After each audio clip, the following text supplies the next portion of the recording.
Welcome, everybody, to Pick and Roll. This is your NBA betting show that goes live every weekday on the Board YouTube channel for free picks and discussion. Make sure you are subscribed to the Board YouTube channel to keep up to date with all these episodes. Like I said, 5 times a week, and we're getting very close to 1,000 subs. We're on the road to 1,000 subs on this channel. You can help us in doing that. Also, be sure to hit that thumbs up button to support the channel and visit thehammer.bet for more. Yesterday, it was not the best slate to work with. There's only one play there. Much better slate today, and we'll have 3 official picks coming in just a second here. But let's recap yesterday's bet and go to the Jimmy Butler play that did cash in the end, relatively sweat-free. The game went under the game total, the main total. We took the alt total, so it wasn't even a problem for that one. Jimmy Butler covers easily on the points here. Pips, you want to break down what you saw from the game? Everything as expected. Like I predicted that the game would be very tight with various little points scored, and we got exactly that. We had very aggressive Jimmy Butler, a lot above average usage from him. I was concerned about his minutes. Seems like no matter that they struggles, he still plays like 30 to 32 minutes, which is surprising. But because we all know that Jimmy is a guy that can play 36, 38 minutes without any problems. And it was a tight game, and he was so long on the bench. I was like, is he coming back? But he cashed for us in the third quarter, and yeah, this was everything as expected in this game.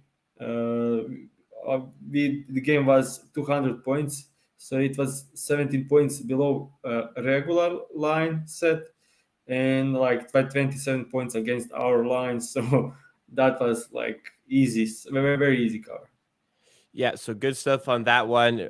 Much better slate to work with today, as I mentioned. So we got the 3 picks, and we're ready to go through and give those out here. So want to remind everybody that for the free pick segment, we're going to go through all of the 3 picks beforehand. So I'm going to list through all 3 picks, and then Pips is going to explain all of them after the fact. The show runs usually 20 to 30 minutes. By the end of the show, it is quite likely that some of these will move off of the price from when we give them out. So make sure if you do want to tail picks, you get them before they move right as I give them out. So let's pull up the 3 picks that we have for today. We're going to start in the Bucks and the Nets game. Some people like to predict exactly where Pips is going to go. Thought that Giannis may be on the table, but he is not. It's going to be Brook Lopez over 10.5 points paired with the Milwaukee Bucks on the money line. Been mixing it up with Pips's picks. More adding in totals, spreads, money lines. We're doing so again here. That is plus 100 at DraftKings. So some plus money for this one to get us going for the Tuesday slate. Second play, we are going to move into the Jazz game against the Spurs. Bit of a deep cut with, I believe it's pronounced Malaki Branham. Don't know much about the player, but we're going over 11.5 points along with Walker Kessler over 1.5 blocks. The Branham line, you'll have to look for the 12 plus, in the second set of points for his player props, which is minus 115 at DraftKings. And then the third play that we have here, we're going to the Nuggets at the Rockets. Pips loves going with Jokic. He's going to him again here. Over 7.5 assists. Not the first time we've gone with Jokic on this assist line, paired with Michael Porter Jr. over 2.5 threes. In fact, I believe we have used this exact bet before, and that is minus 120 at BetMGM. So for starters, as I mentioned, we're going to go through all the picks now. Pips is going to give the explanation as to why he likes them for today. We're going to start with the Bucks and the Nets to talk about Brook Lopez, 10.5, and the Milwaukee Bucks money line. Pips, you can take it away from here. So the first one is obviously Brook Lopez. So the last game they played, Vaughn set a interesting scheme to defend Giannis, and Giannis had, I think, 13 field goal attempts in that game, scored 26 points. Even though he played huge minutes, it was like they did a great job stopping Giannis, and I think they have bodies to stop Giannis today too. But I don't see them having the bodies to stop both Giannis and Brook Lopez. I think they switch Claxton on Giannis a lot and just let him single cover and just narrowing the help. And as a result, in the last game, Giannis had 26 points and 13 field goal attempts, but Brook Lopez had 23 points on 16 field goal attempts. So Lou Brook had a ton of looks inside. Also, this Nets team is undersized. Like they don't have anyone, like not even close, being able to match the size of Brook Lopez. Like such a like even the Claxton. If he has Claxton inside, like he can just deep seal and just lay up over him. Like there's no one to match his size. And with them switching a lot, he will have like smaller guys, Mikael Bridges or Cameron Johnson or even Spencer Dinwiddie inside on him, and you just need to throw the ball to him and he'll score. Like it's that simple. And as I said, last game he had 23 points, and I think he can get at least half tonight to cover this line. Yeah, that's the first part. I just love the Brook Lopez, and also he was very aggressive in the last couple of games. Yeah, Giannis was out, but he scored 27 points against the Portland. Then they played the Lakers. He scored 9 points on below average shooting, but that was single cover on Giannis. Then he had 22 against the Clippers, who had the team that has size to defend him. Then obviously Boston Celtics, that was like worst possible matchup for Brook Lopez, only 4 points. Then 33 points against the Bulls, 17 against the Miami Heat, and 22 in the last game against the Suns. So he's playing great form, and love this bet against the Brooklyn Nets. The second part of this bet is Brooklyn Nets. Obviously, I'm not like the interesting part of this is I thought when this trade happened, okay, this team will just clap everyone on the defensive end, and since the trade, they have the worst defensive rating in the league. Yeah, that's not something I expected.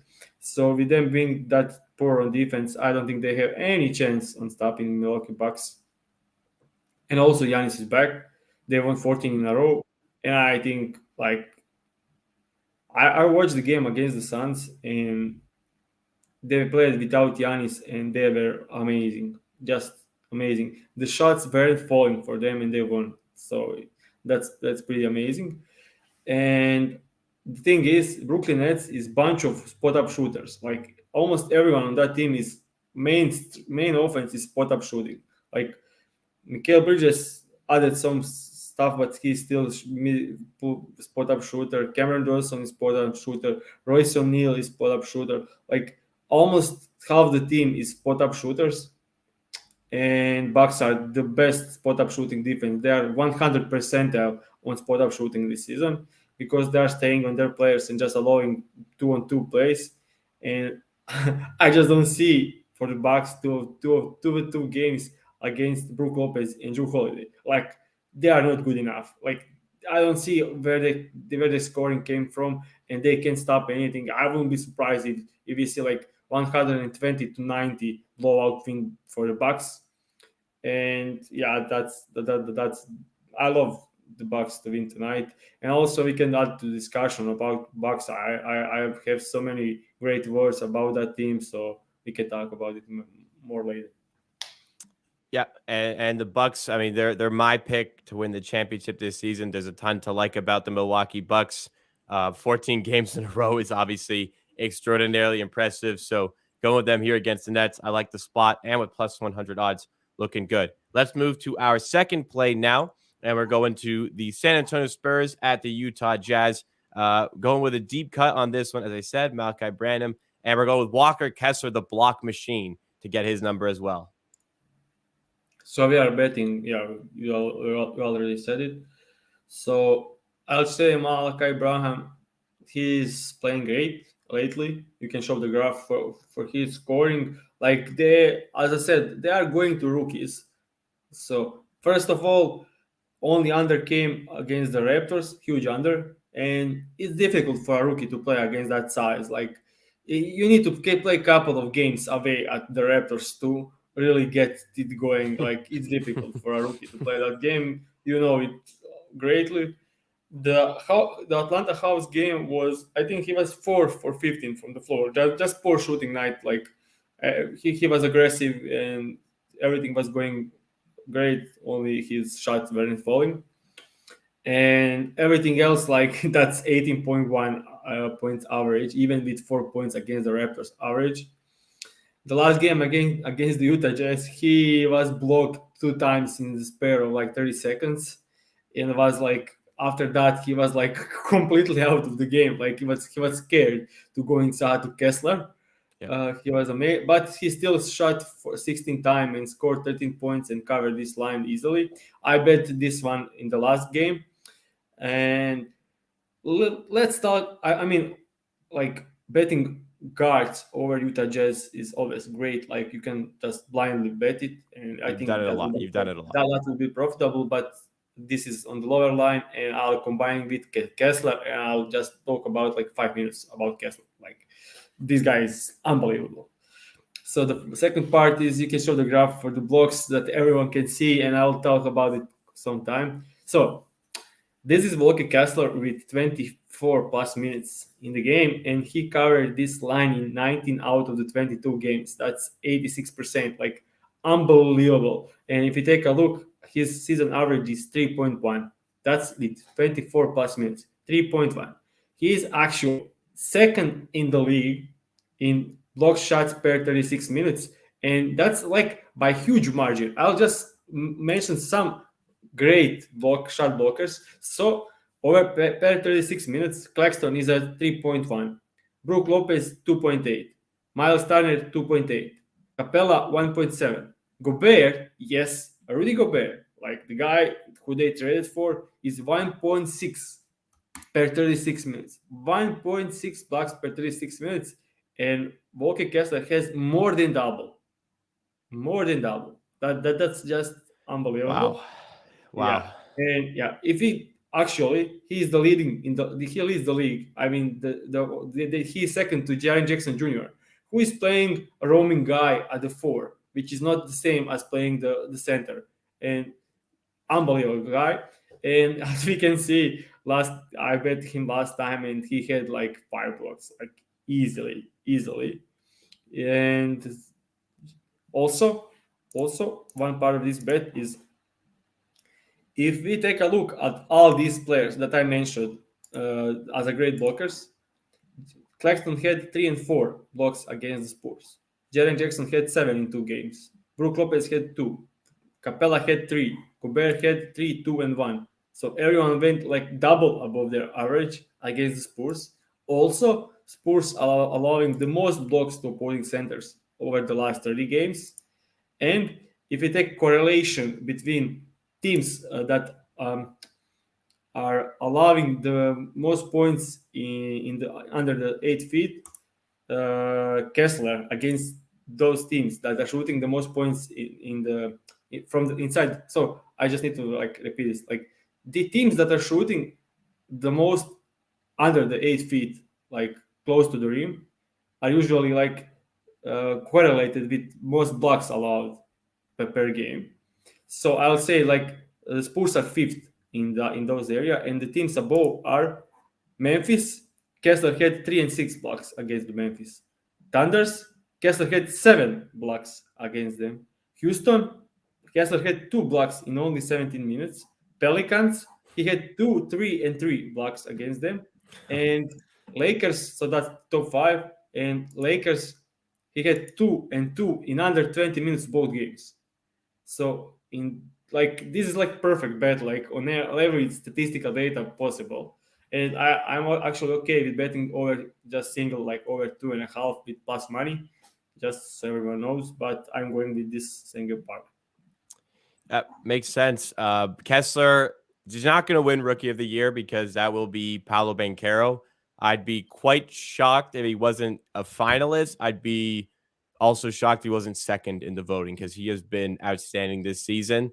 Like you were comparing to some of the great rim protectors in the NBA, comparing him to Gobert, who people may not know that Walker Kessler was part of the trade that acquired Rudy Gobert for the Minnesota Timberwolves. So it seems like the Utah Jazz firmly have the replacement and for like $40 million cheaper than Rudy Gobert. So great piece of work by the Utah Jazz, I suppose, to get this player involved in the deal and what an impact he's having. I mean, Kessler is an outstanding rim protector. He's got a very bright future. With that, let's move into the third official play. I am seeing that this one has steamed quite a bit off of when we gave it out. So hopefully people were able to lock that one in. But let's go to the third play and get Nuggets at Rockets. And we're going with, once again, Jokic on his assists and Porter on his threes, as I said earlier. So I think this one is like, I think everyone knows why we are betting with this one. And it's pretty simple. Jokic just, let's go. Okay, maybe we can go. Okay, Jokic covering this in 28 of the last 30. He won't even try to score that much against the Houston Rockets. He will just try to get teammates involved because it's Houston Rockets. He doesn't need to have a huge scoring game for them to win. And I think that part of the bet is simple. Like he has over 28 of the last 30 with regular minutes, and like Houston Rockets, like should easily cash this against them because he, as I said, he doesn't need to score that much. He'll focus on creating for others, and Michael Porter Jr. is a great target, and we can talk about Michael Porter Jr. a bit. So this is the last 10 games for Michael Porter Jr. 3.8 threes on average. Over this line, 8 out of 10 looks great. And then we take a look at the season last 30 games, last 15 games. Houston Rockets are allowing 2.9 per position, like threes per game. And if you take a look, the next team is like allowing like second below Houston Rockets is like far below them. Like they are like first by like huge margin allowing threes. And yeah, if you take a look at like especially on the like the wings, they are like allowing so much. Like they are like great inside defense for there. Like if you look at the Houston Rockets defensive rating, they are almost dead last in the league, but they are like average inside. So why is that? Because they are allowing so many threes. They are going under the screens. They are over helping. They are doing all kinds of stuff, which ends up like them allowing the most threes by far. Kane Porter Jr. is back probably. Jalen Green is back, and their defense will be terrible again. And yeah, that's about it. We saw like the last game, Damian Lillard scored like, of course, Michael Porter Jr. is no Damian Lillard, but I think he can score 3 threes.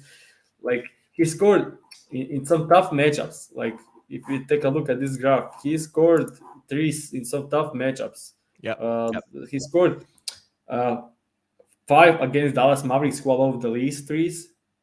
6 against the Cleveland, who allowed the least threes. Like Cleveland the least and Dallas second least threes, and he scored 5 and 6. And then he goes against the Los Angeles Clippers and scored 4. Like those are great defensive teams against the 3-point shooting. And now he goes to against the worst. Yeah, I think this is probably the best bet of the day. And but because this one has moved off quite a bit since we gave it out. Is there like maybe like if it's like for assist line, would you consider playing a Jokic on just his assists at over 10.5, which is plus 115 compared to plus 100 at FanDuel, or even the Michael Porter side, which is plus 122 at FanDuel? Are either of these ones you'd play alone, or do you just want to stick to would you say only stick to this? I mean, if you can get this. But I think betting for plus money, Michael Porter Jr. to score 4 or more threes is also good. I think that's a good spot too, for sure. Okay, so maybe even going with Michael Porter Jr.'s points over 17.5 because Jamal Murray is questionable. If he's out, it will be like Michael Porter Jr. shooting a ton, and yeah, like his threes, like his points, like everything about him. And also Jokic over 8.5 assists with Michael Porter Jr. 2 3+ threes is also, I think, plus money, and that's also a valuable spot. Okay, so some alternatives there if you weren't able to get in right away. So good stuff on that. Those are the 3 picks. We'll recap them once again as we get through the rest of the stream. But we're going to move, as always, into our discussion piece today. Some big news for the Los Angeles Lakers, as it is now confirmed that LeBron James is out injured, and it is likely that he is going to miss quite a bit of time here. Reports immediately came from Shams, and there is big fear about this injury. During that crazy comeback against the Dallas Mavericks, where LeBron actually played through the injury, he did have that quote of saying he heard something pop, or I'm paraphrasing, but something popped. And it's very clear that now there is a problem for the player and his availability going forward. Looking at the Western Conference standings, the Lakers, who have made good strides since the trade deadline, since they made that trade that has clearly made the team better, bringing in Beasley, Vando, and Russell.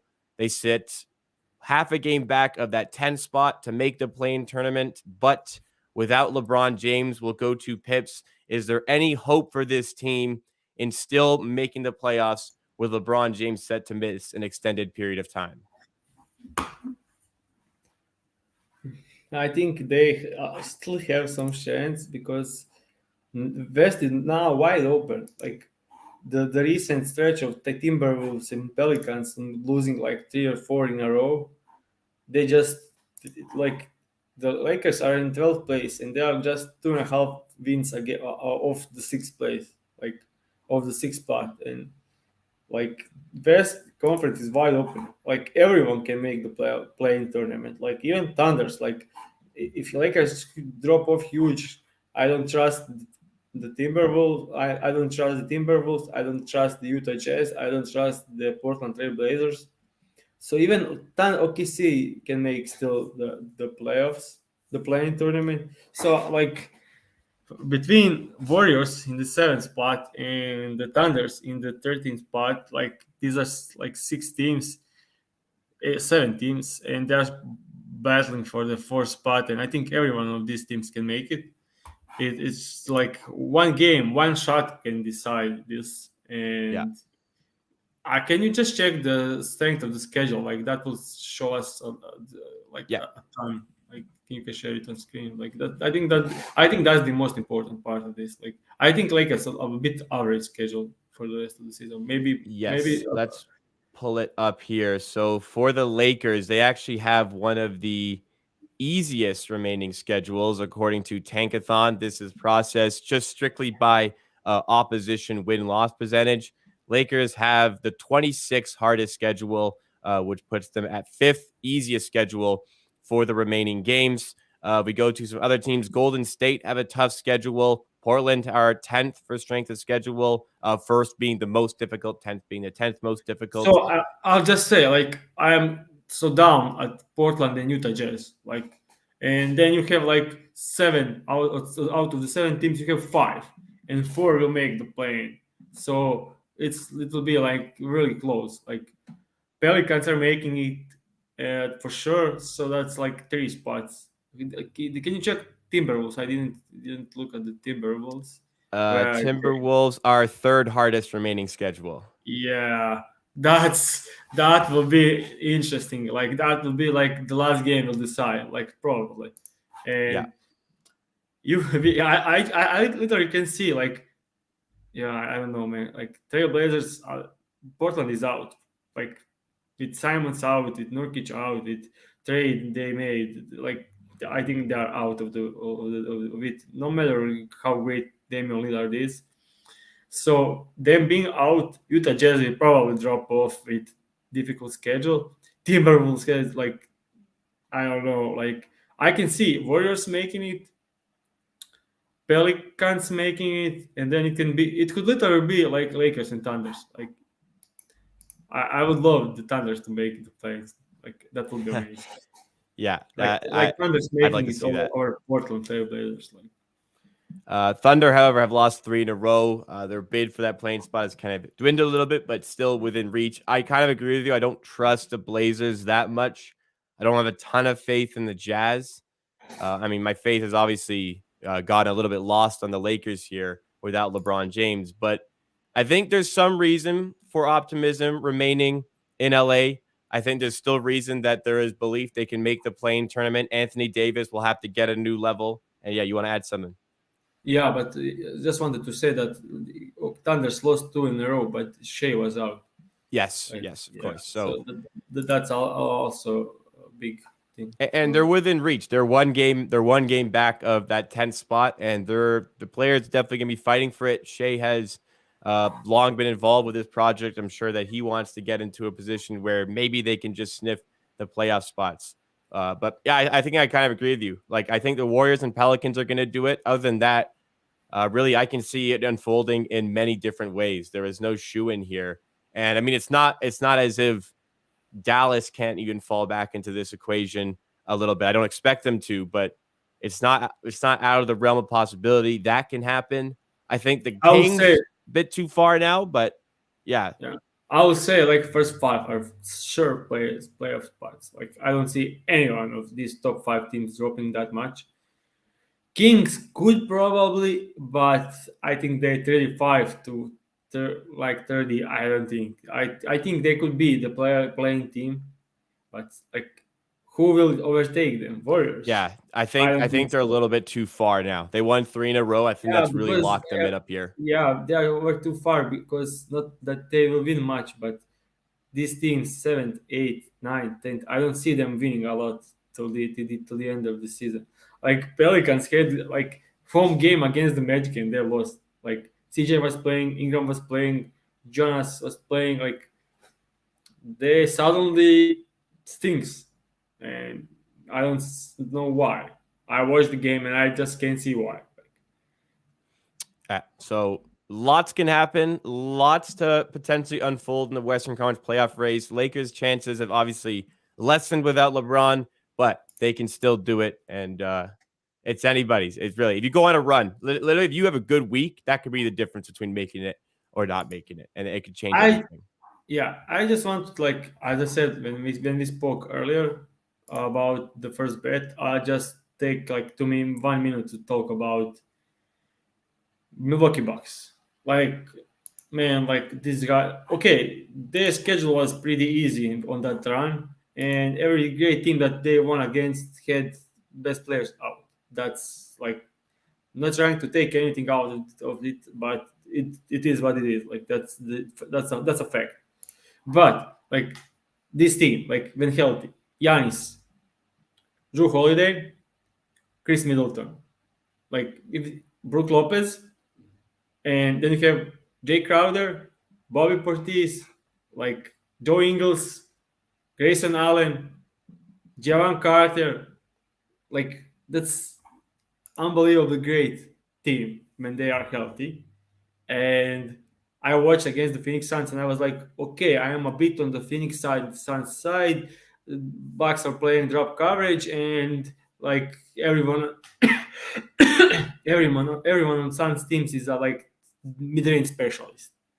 Yep. Man, like when you glue Drew Holiday, Javon Carter, or like even Jay Crowder or Chris Middleton, the pick and roll guys. Like, good luck shooting contested mid range against Brook Lopez and with Drew Holiday on your back. Like, that can be like effective. Like, you can have like if you're going to 7 game series, good luck, man. Like, I like you can't stop them on the other side because Giannis is Giannis. Chris Middleton is playing great. Drew Holiday is playing great.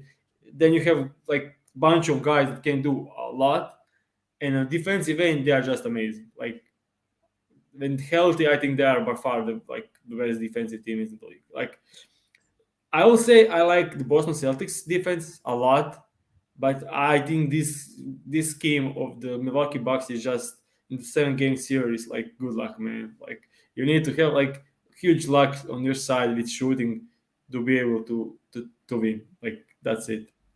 So would you say they are your pick for the championship? Was that Yeah, still for the sure, case? Yeah. for sure. So, Like healthy. Like that's the main thing. Like if they can of stay course. healthy, this team had issues with Middleton, with Giannis, with Lopez, with everyone had some issues with injuries. But this healthy team, like I watched against the Phoenix Suns without Giannis, I was amazed. Like this team like, can do Yeah. a lot of things, a lot of great things. Definitely agree with you. All things on Milwaukee. I think they are the team to beat going into the playoffs, and I am very hoping that we get a Celtics versus Bucks series because that can be and I think an all-time series between these two teams. So with that, we like the Bucks. Pips likes them for his first official play. Let's recap all the bets here. First of all, going with the Milwaukee Bucks on the money line, as well as Brook Lopez over 10.5 points for plus 100 odds at DraftKings on the first bet against the Brooklyn Nets. Going to the second play, going with Malaki Branham over 11.5 points, paired with Walker Kessler over 1.5 blocks for minus 115 odds at DraftKings. Third play, going back to this one, Nuggets at Rockets, Jokic over 7.5 assists, paired with Michael Porter Jr. over 2.5 threes. If this one is long gone, then a look at Michael Porter Jr., either 3+ threes or over 3.5 for some plus money is also a viable backup option over there. So that has been your show for today.